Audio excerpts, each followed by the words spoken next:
प्रेम से बोली राधे राधे। मुक्ति का मतलब मरना नहीं होता, मुक्ति का मतलब है आत्मा का बोध, आत्मा का ज्ञान। आत्मा का ज्ञान जिसको जीवित अवस्था में ही हो गया वह जीवित ही मुक्त है, और जिसे आत्मबोध जीवित में नहीं हुआ उसे पुनरपि जन्मम पुनरपि मरणम पुनरपि जननी जठरे शयनम। नारद जी बोले कथा श्रवण का नियम क्या है? सनत कुमारों ने कहा भागवत कथा जब सुनी जावे तो विद्वान ब्राह्मण से इसका शुभ मुहूर्त निकलवाना चाहिए। भागवत के लिए श्रावण भाद्रपद आश्विन कार्तिक अगहन का महीना, माघ फाल्गुन वैशाख और ज्येष्ठ का महीना सबसे श्रेष्ठ माने जाते हैं। वैसे हमारी मान्यता है जिस दिन भागवत आरंभ हो दुर्गा विधानम गुरु रुद्र पूजा न वर्जयेत कृष्ण कथा प्रसंगा। कृष्ण की भागवत रूपी कथा श्रवण जिस दिन हो जाए वही शुभ मुहूर्त है। भागवत जी में पौष का महीना सिर्फ वर्जित है। भागवत जी की कथा पूष के महीने में नहीं करानी चाहिए। भागवत कथा श्रवण के लिए उत्तम स्थान होना चाहिए, विशाल व शांति प्रद होना चाहिए। जहाँ भागवत जी का व्यास मंच बने वहाँ तुलसी जी की स्थापना अवश्य करें। वक्ता के बगल में सुंदर जगह पर वेदियों की स्थापना करें। सर्वतो भद्र वेदी, नवग्रह वेदी, रुद्र कलश, विष्णु कलश, पितृ कलश, इन समस्त कलशों की स्थापना करें। देवताओं का आवाहन स्थापन पूजन बड़ी विधि से रोज करें।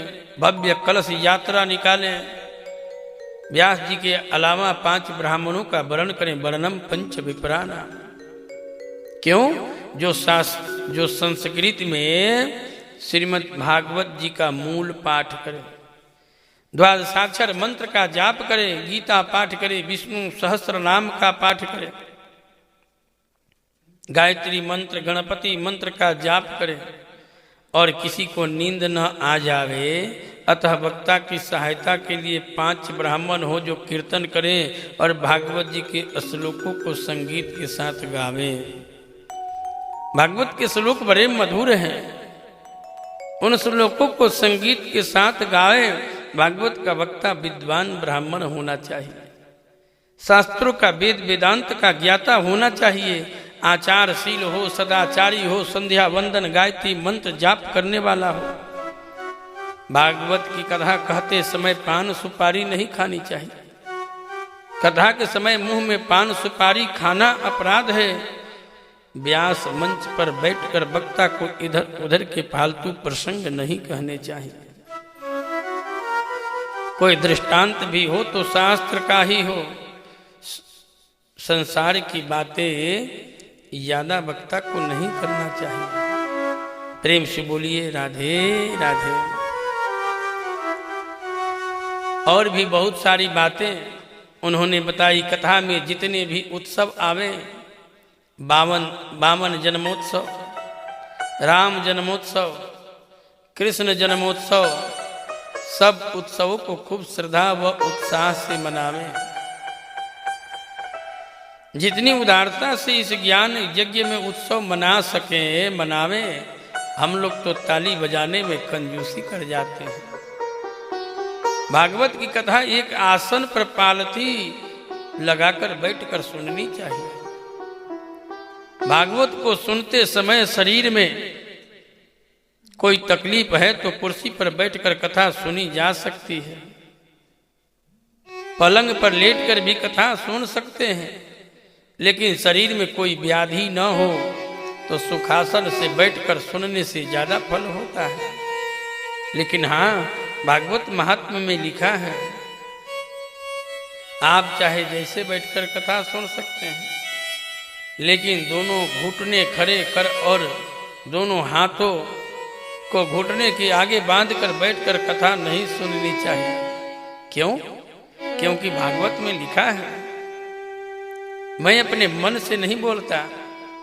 भागवत जी में लिखा है कि इस आसन का नाम है दरिद्रासन। इस आसन को लगाकर यदि देवराज इंद्र भी कथा सुने तो वो दरिद्र हो सकता है, ऐसा वर्णन आता है। यदि घुटने में तकलीफ हो, दर्द होता है तो राम जी के ऊपर छोड़ दें, जैसे राम जी की इच्छा, जैसे कथा सुनने में मन लगे। नारद जी बोले वो तो बराबर है महाराज, लेकिन और नियम क्या है? तो बोले पहले प्रेम से बोली न राधे राधे। तो दूसरा नियम है कि वक्ता और श्रोता दोनों 7 दिन तक केवल घी पीकर रहे, ऐसा लिखा है भागवत जी में। बोले घी पीकर कैसे रहे महाराज? कलयुग के लोगों को तो घी पीने की आदत नहीं, डॉक्टर भी मना करता है। और थोड़ा बहुत पी ले तो उतना परिश्रम नहीं करते, गड़बड़ हो जाएगी। तो तीसरा नियम है 7 दिन तक फलाहार, दूध फल लेकर सुनो। बोले महाराज 15 दिन में एक बार एकादशी आती है, बड़े लोगों की बात मानकर एकादशी व्रत करना पड़ता है और राम राम करके एकादशी पूरी करते हैं। और एकादशी तो नाम की ही एकादशी है, ऐसी एकादशी तो रोज आवे। कहाँ की तरह? वृंदावन, हरिद्वार, अयोध्या जी, चित्रकूट, प्रयागराज, ऐसी बढ़िया बढ़िया माल बनाते हैं। ऐसे बढ़िया बढ़िया माल बनते हैं। एकादशी पूरी हुई, द्वादशी को सवेरे उठते ही बोलते हैं, सुनती हो आज नाश्ता जरा जल्दी बना देना। पत्नी ने कहा क्यों? मालूम नहीं कल हमने एकादशी की थी। एक एकादशी में ये हाल है। आप कहते हैं 7 दिन तक फलाहार लो, हम बैठेंगे कथा में और याद आवेगी पकौड़िया, संसार के भोजन याद आवेंगे। तो एक नियम और है जी। बोले क्या? बोले एक समय भोजन करो, एक समय फलाहार लो। यदि ये भी न हो तो भोजनम तु वरम मन्ये कथा सर्वन कारकम नोपवासो वरः प्रोक्तः कथा विघ्न करो यदि। बोले भले ही 5 बार भोजन दिन में करो, लेकिन कथा सुनने में जैसे मन लगे करो। कथा में विघ्न न हो वैसा करो। किसी को फलाहार नहीं जचता, फलाहार लेकर ही कथा सुननी चाहिए, ऐसा कोई नियम नहीं है।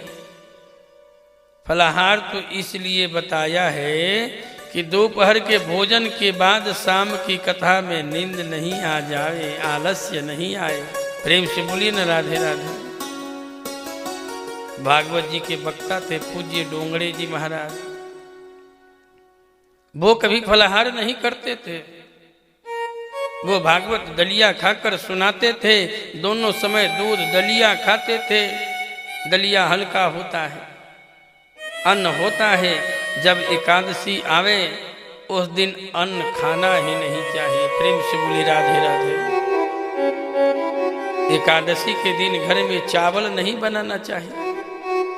एकादशी के दिन चावल खाना निषेध है। कथा के अंतराल में जो भी व्रत आते हैं उसे वो करते ही थे, लेकिन जैसे राधे राधे, लेकिन वैसे कथा में दलिया ही खाते थे। प्रेम से बोलिए न राधे राधे। जैसे स्वास्थ्य अच्छा रहे, बस कथा में उत्साह बनाए रखें। सवेरे जल्दी उठने का प्रयास करें, आरती खूब श्रद्धा से गाएं, कीर्तन उन्मत्त होकर गाएं। यही कथा का सार है। ये ज्ञान यज्ञ है, इससे बड़ा कोई यज्ञ नहीं हो सकता। सनत कुमार जी ऐसा कह रहे थे कि भक्ति देवी प्रकट हो गई, ज्ञान वैराग्य दोनों का बुढ़ापा दूर हो गया। सनत कुमार बोले भक्ति देवी तुम आ गई, तुम भक्तों के हृदय में वास करो। भक्ति प्रकट हो गई भक्तों के हृदय में और अब कीर्तन होने लगा। प्रहलाद स्थलधारी तरल गति तया चोद्धव कांस्यधारी वीणाधारी सुरर्षि स्वर कुशलतया राग कर्ता अर्जुनो भूत इंद्रो वादीन मृदंग जय जय सुकराः कार्तनीति कुमारा जत्राग्री भावभक्ता सरसरचनया व्यासपुत्रो बभूव। प्रहलाद जी ताली बजाने लगे, उद्धव जी कांसा बजाने लगे, देवराज इंद्र मृदंग बजाते हैं, सनत कुमार जी जय जयकार ध्वनि लगा रहे हैं और जितने भी संत जन वहां हैं सब नृत्य कर रहे हैं। भोले बाबा से रहा नहीं गया, पार्वती के साथ नृत्य करने में तन्मय हो गए। व्यास नंदन आदरणीय सुखदेव जी महाराज बीच बीच में व्याख्या करने लगे। इतनी सुंदर स्वर लहरी, इतना सुंदर कीर्तन हुआ कि मेरे प्रभु से रहा नहीं गया। भगवान कीर्तन में प्रकट हो गए। मैं आप लोगों की कथा एवं कीर्तन से बड़ा प्रसन्न हूं, इसलिए वरदान मांगो क्या चाहिए। मैं आप लोगों की कथा और कीर्तन से बड़ा प्रसन्न हूं, मांगो क्या चाहिए, मुझसे वरदान मांगो। भक्तों ने कहा यही वर दे दो, जब जब आपका कीर्तन करें तब तब आपका दर्शन कर लिया करें। भगवान वर देकर चले गए। ज्ञान वैराग्य का बुढ़ापा मिट गया, भक्ति देवी के मन के कष्ट की निवृत्ति हुई। सूत जी ने ये प्रसंग शौनक आदि ऋषियों को बता दिया। यही प्रसंग सनत कुमारों ने नारद जी से कहा और यही प्रसंग आदरणीय श्री सुखदेव जी महाराज ने राजा परीक्षित से कहा। भागवत अमृत है, इसका जो पान करे उसका जीवन धन्य हो जाता है। और महात्मा की संक्षिप्त रूप में कथा सुनाई। शौनक आदि ऋषियों ने कहा ऋषिवर आगे कथा सुनाओ ना। बोले आगे की कथा तो कल ठीक दिन में 3 बजे से सुनाऊंगा। प्रेम से बोलिए राधे राधे। जय जय श्री राधे, जय जय श्री राधे, जय जय श्री राधे श्याम द्वारिकाधीश।